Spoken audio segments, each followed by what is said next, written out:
بسم اللہ الرحمن الرحیم وبہ نستعین انہ خیر ناصر و معین وصلی اللہ علی محمد و آلہ الطاہرین۔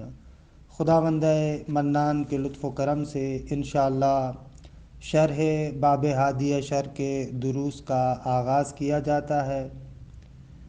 شرح باب ہادی اشر ہمارے ہاں علم کلام اور اعتقاد کے مباحث میں مشہور و معروف کتاب ہے۔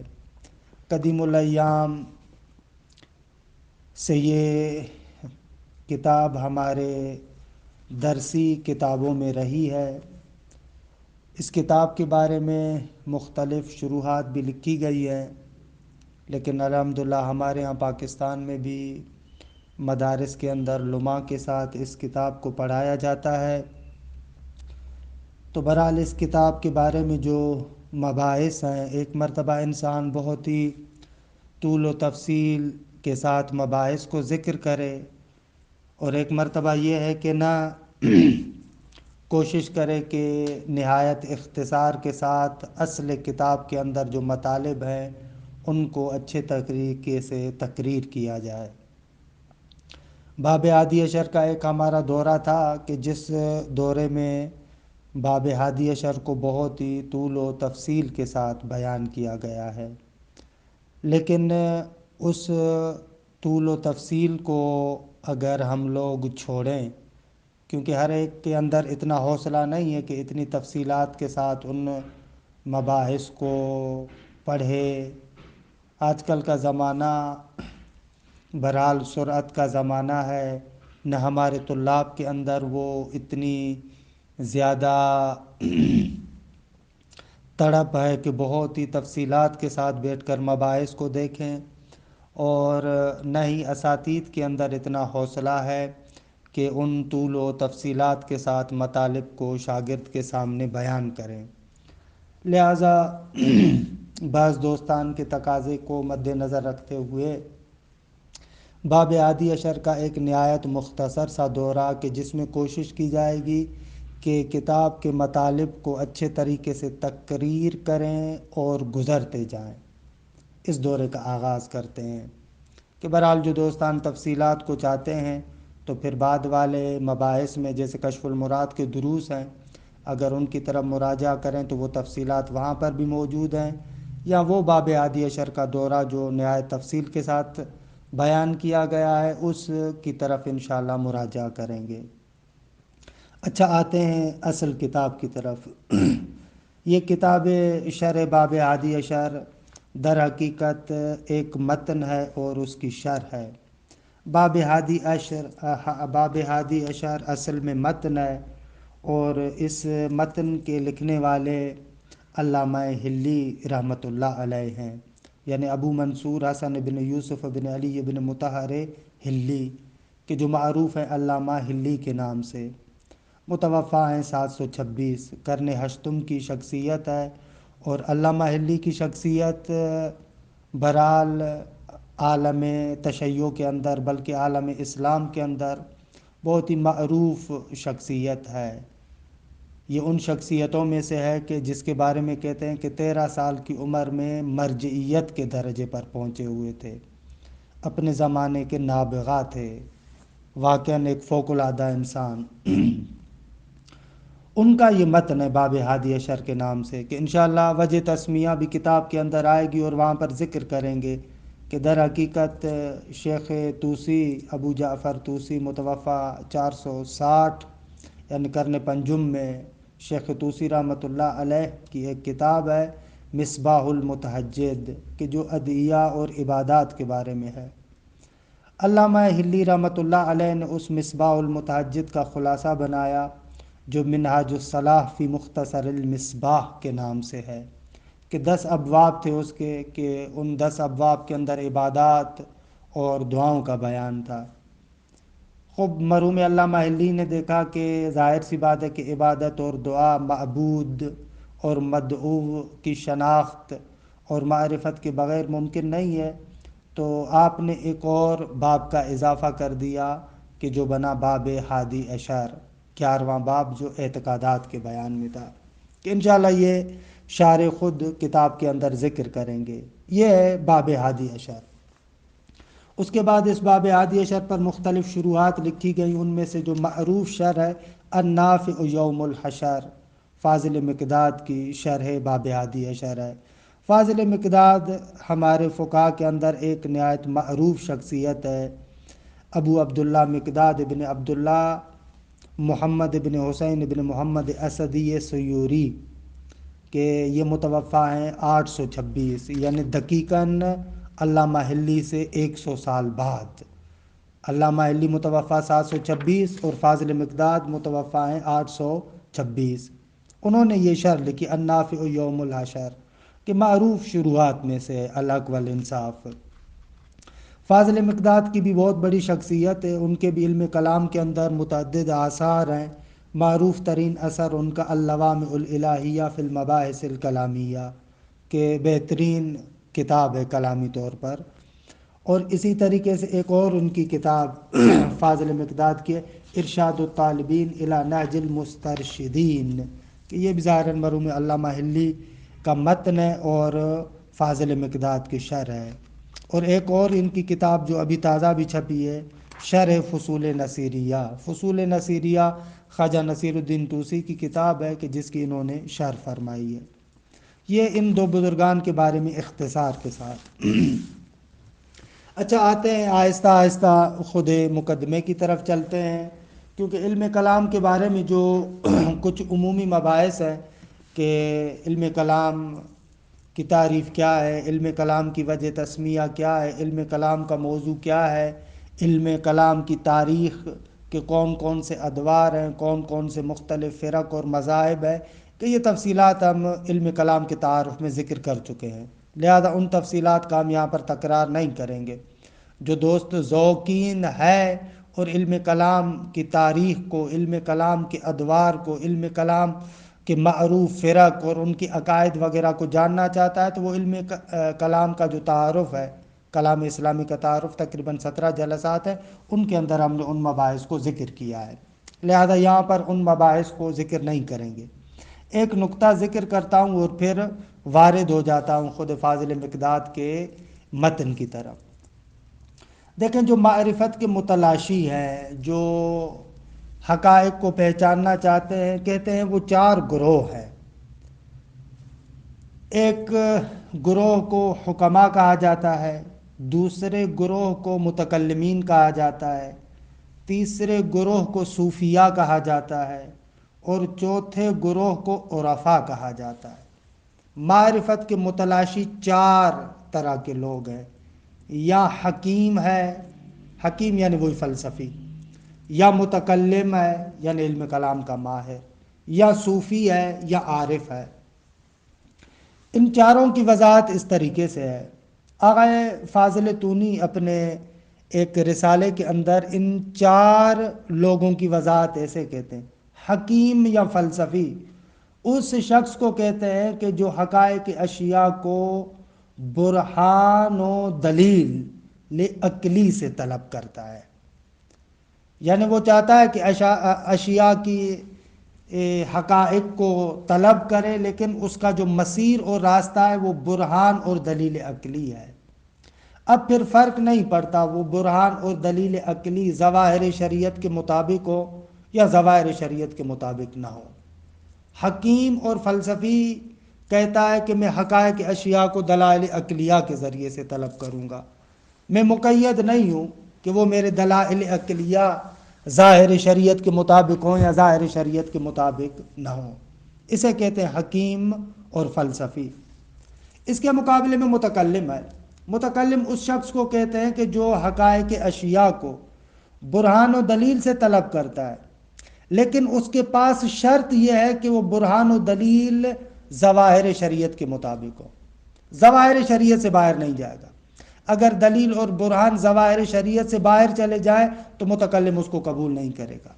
پس کلام اور متکلم وہ بندہ ہے، متکلم کے جو حقائق اشیاء کو پہچاننا چاہتا ہے وہ بھی دلیل اور برہان کے ذریعے سے، لیکن اپنے دلیل اور برہان کے اندر اس قید کو لگاتا ہے کہ وہ دلیل اور برہان ظواہر شریعت کے مطابق ہو۔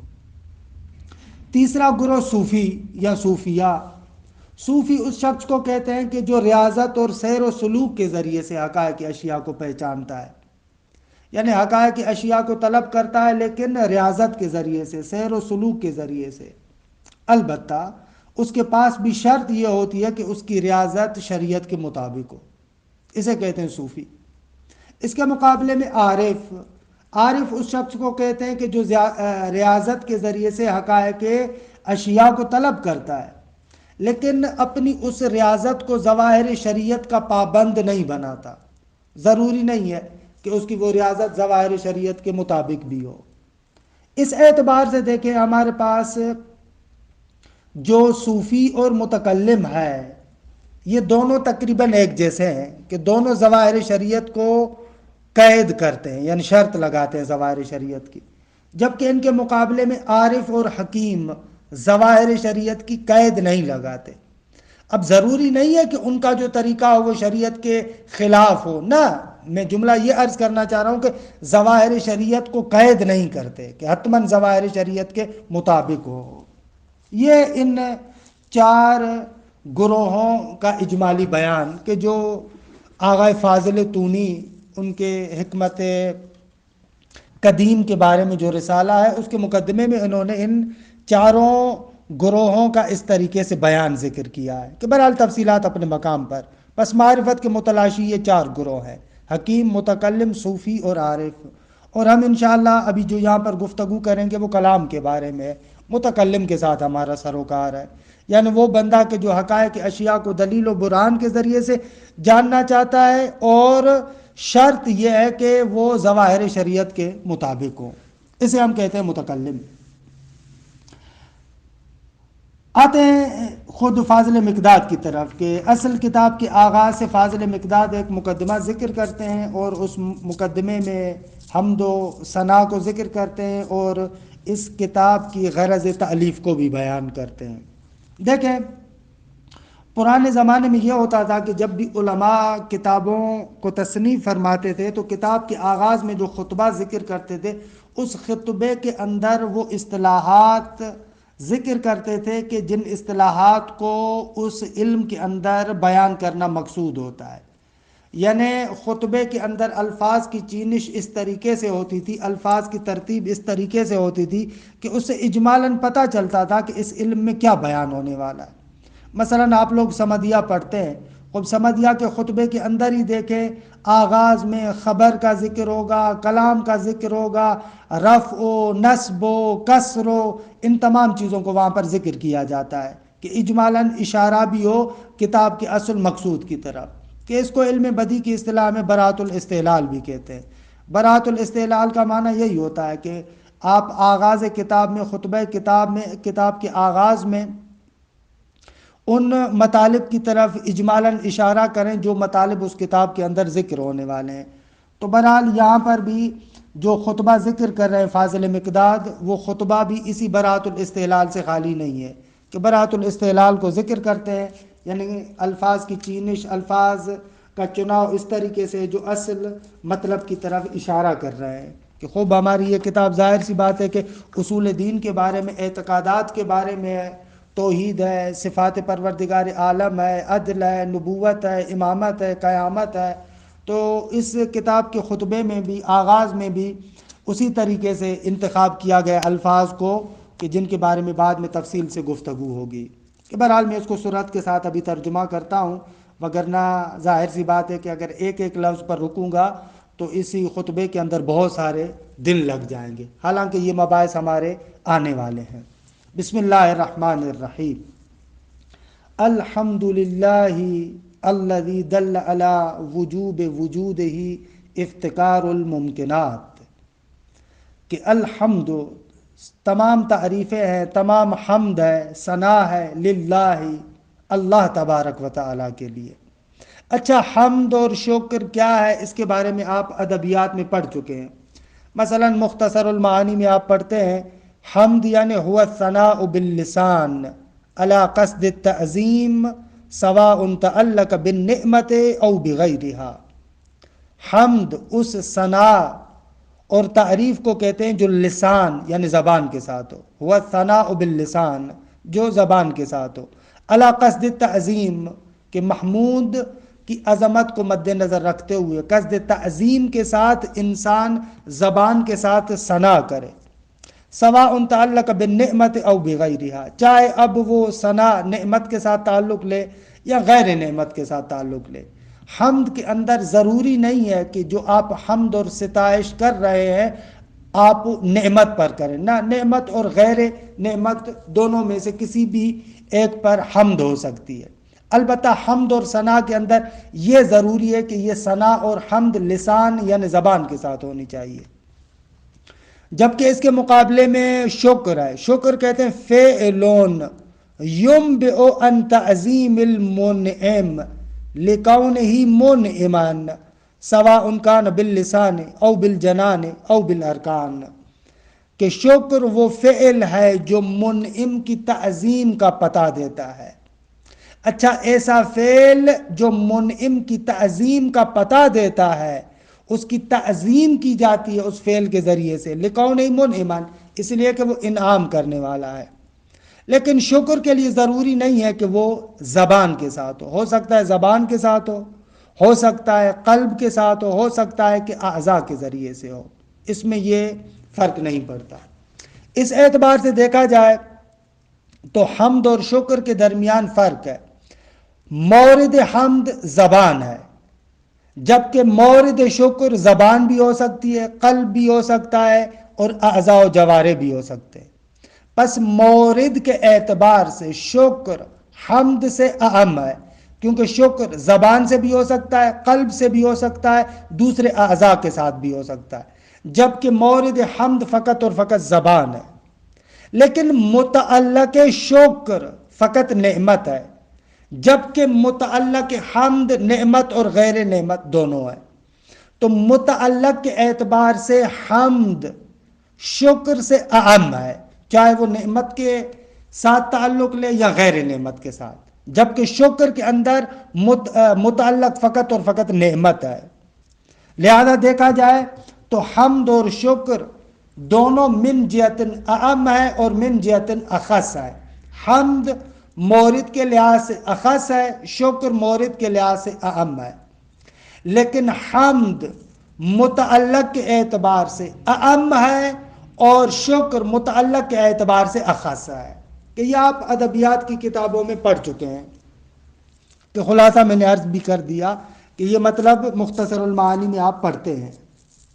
پس الحمد للہ، سب تعریفیں للہ اللہ تبارک و تعالیٰ کے لیے۔ اللہ فرماتے ہیں المستجمع لجمیع الکمالات، وہ ذات جو تمام کمالات کا مجموعہ ہو اسے اللہ کہتے ہیں۔ باقی اللہ کے بارے میں جو لغوی مباحث ہیں ان لغوی مباحث کو ہم چھوڑتے ہیں کہ یہاں پر ان کا تعلق نہیں ہے، کہ پس اللہ اسم للذات الواجب الوجود المستحق لجمیع المحامد، اللہ نام ہے اس ذات واجب الوجود کا جو مستحق تمام محامد ہے، کہ مختصر میں یہ تعریف آئی ہے۔ الحمدللہ، سب تعریف اللہ کے لیے۔ کون سا اللہ؟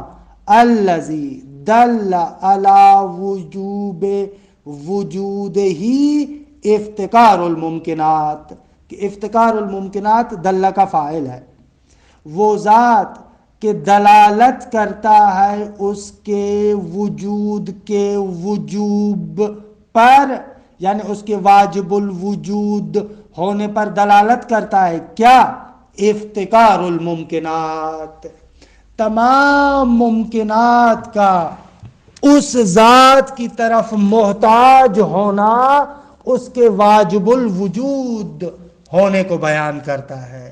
کہ عرض کیا تھا کہ براءۃ الاستحلال کو استعمال کیا ہے انہوں نے، کہ یہ اشارہ ہے برہان امکان و وجوب کی طرف، کہ انشاءاللہ اسی کتاب کے اندر آگے چل کر ہم اس برہان کو ذکر کریں گے، برہان امکان و وجوب کو، کہ تمام ممکنات کی محتاجی پروردگار عالم کے واجب الوجود ہونے کی دلیل ہے، کہ قرآن مجید میں بھی آپ لوگ پڑھتے ہیں، سورہ فاطر میں ہے نا، یا ایھا الناس انتم الفقراء الی اللہ واللہ هو الغنی الحمید.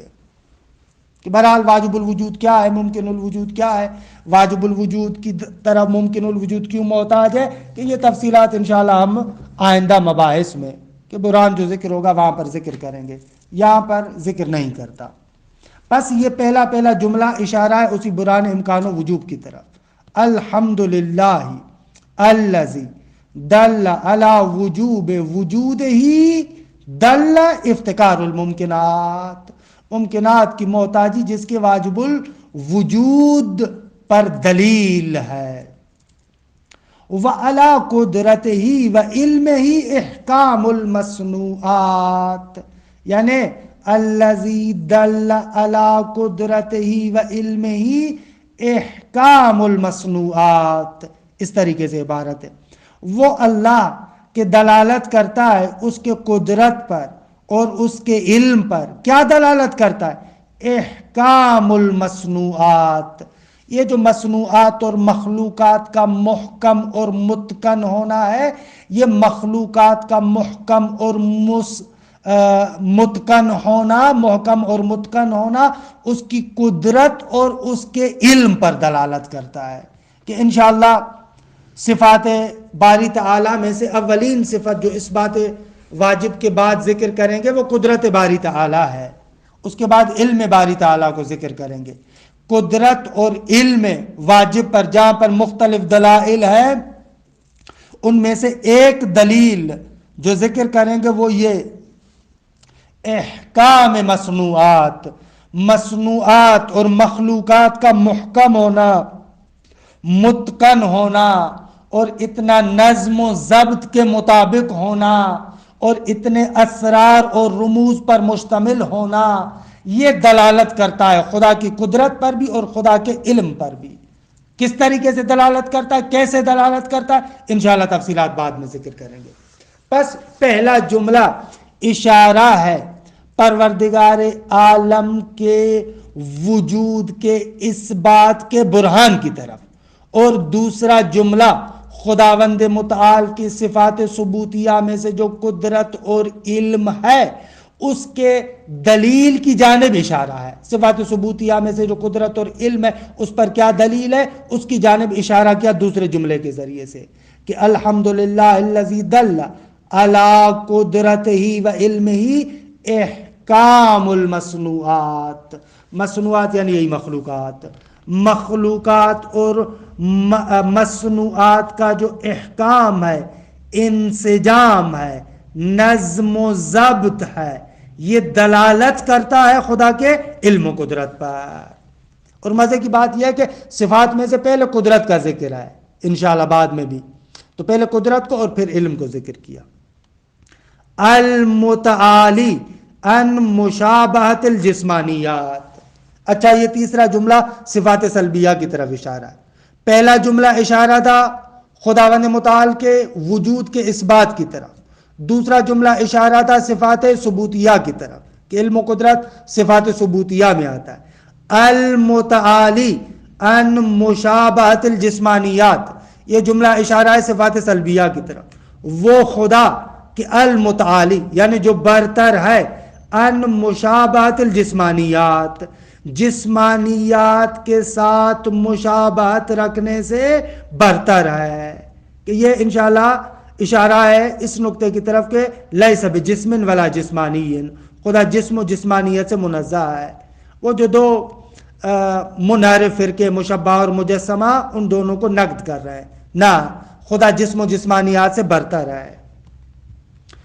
المنزہ بجلال قدسہ ان مناسبت ناقصات، کہ وہی صفات سلبیہ کا ہی بیان ہے. وہ ذات کہ المنزہ جو منزہ اور پاک ہے، بجلال قدسہ اپنی قداست کے جلال کی وجہ سے. جلال بزرگی کو کہتے ہیں، عظمت کو کہتے ہیں، شکوہ عظمت کو کہتے ہیں. بجلال قدسہ اپنی قداست کے بزرگی اور شکوہ کی وجہ سے جو منزہ ہے کس سے؟ ان مناسبت ناقصات، جو ناقصات ہے، تمام مخلوقات خدا کی نسبت سے کیا ہے؟ ناقص ہے. جو ناقصات اور مخلوقات سے مناسبت سے کیا ہے؟ منزہ ہے. المنزہ، جو منزہ ہے بجلال قدسی، اپنے قداست کی بزرگی کی وجہ سے پاک ہے، منزہ ہے. کس سے؟ ان مناسبت الناقصات، ناقصات کے ساتھ مناسبت رکھنے سے. درست. نحمدہ، ہم خداوند منان کی حمد کرتے ہیں. حمدن، اس طریقے کی حمد و ستائش کہ یملأ اقطار الارض والسماوات. اقطار قطر کی جمع، قطر یعنی وہی گوشہ، اقطار دنیا یعنی دنیا کے 4 گوشے. درست ہے. نحمدہ، ہم خدا کی حمد کرتے. حمدن، اس طرح کی حمد کہ یملأ اقطار الارض والسماوات، آسمانوں اور زمین کے تمام اقطار اور گوشوں کو پر کرنے والی. یعنی بہت زیادہ حمد کرتے ہیں، بہت زیادہ تعریف کرتے ہیں. یہاں تک حمد کا بیان. وَنَشْكُرُهُ، اور ہم خدا کا شکر بجا لاتے ہیں. شکرن، ایک ایسا شکر کہ علی نعمہی، جو شکر اس کی نعمتوں پر ہے. کہ عرض کیا کہ یہ اشارہ ہے اسی نقطے کی طرف کہ متعلق شکر نعمت ہے.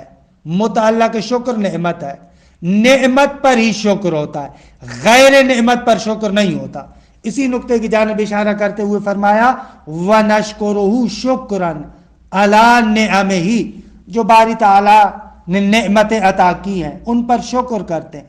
المتظاہرات، ایسی نعمتیں کہ جو المتظاہرات کیا ہیں؟ جو ظاہر ہیں، بالکل روشن ہے. المتواترات، نہ فقط یہ کہ ظاہر ہے بلکہ پے در پہ ہے. یعنی نعمتیں ظاہر بھی ہیں اور پے در پہ بھی ہے. وَنَسْتَعِينُهُ، اور ہم خدا سے مدد چاہتے ہیں. عَلَى دَفْعِ الْبَأْسَاءِ وَكَشْفِ الضَّرَّاءِ فِي جَمِيعِ الْحَالَاتِ. بأسا اور ضرّا بلاؤں اور مصیبتوں کو کہتے ہیں. بأسا اس بلا کو کہتے ہیں کہ جو ابھی آئی نہیں ہے لیکن ابھی آنے والی ہے. اور ضرّا اس بلا اور مصیبت کو کہتے ہیں کہ جو آ چکی ہے. اسی اعتبار سے دیکھیں نا، تعبیر کو بھی خوبصورت استعمال کیا ہے. وَنَسْتَعِينُهُ عَلَى دَفْعِ الْبَأْسَاءِ، کیونکہ دفع اور رفع ان دونوں میں فرق ہے. رفع وہاں پر استعمال کیا جاتا ہے جہاں پر ایک چیز آ جائے اور پھر آپ اس کو ہٹائیں، اس کے لیے لفظ رفع استعمال ہوتا ہے. دفع اس شے کو کہتے ہیں جو ابھی آئی نہیں ہے لیکن آپ پہلے سے ہی اس کو ہٹا دیں.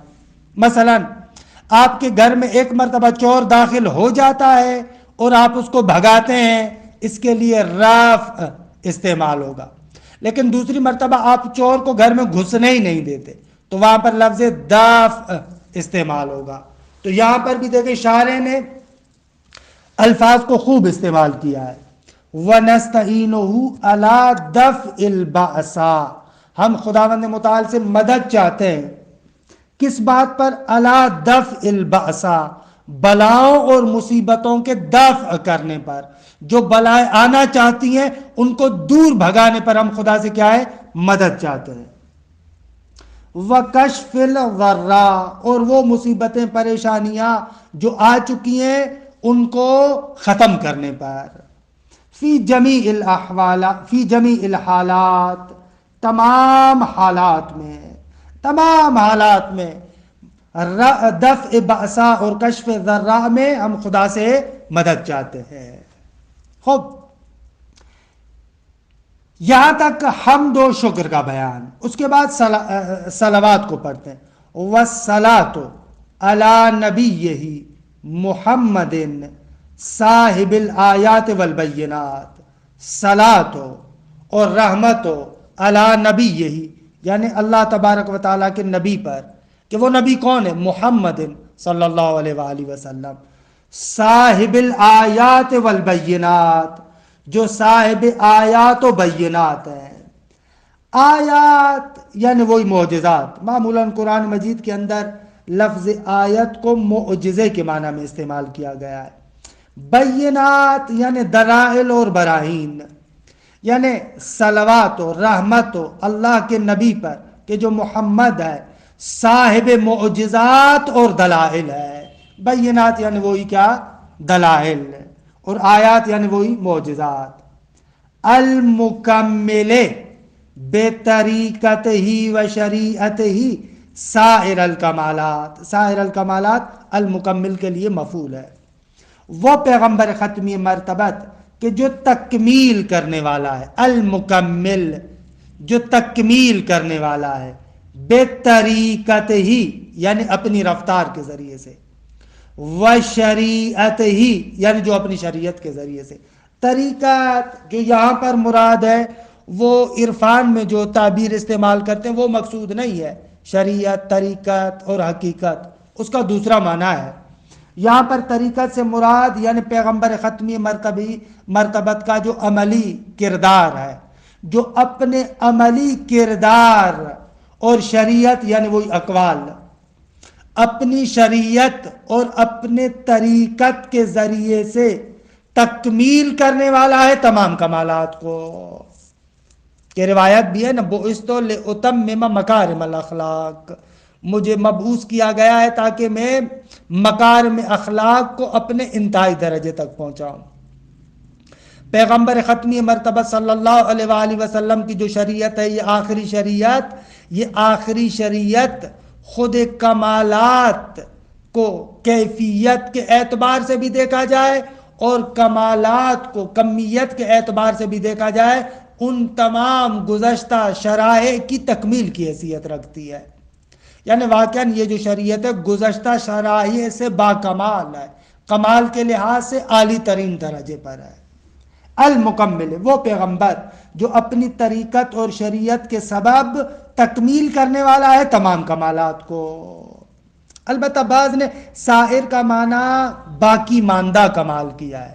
نہ عزیز من، باقی ماندہ نہ، یہ بعض جو اساتید ہیں جنہوں نے باب ہادی اشر کو پڑھایا ہے انہوں نے ترجمہ کیا ہے سائر یعنی باقی، نہ باقی کا ترجمہ نہ کرے بلکہ جمی کا ترجمہ کرے، یعنی واقعاً تمام کمالات کی تکمیل پیغمبر اکرم کی شریعت کے ذریعے سے۔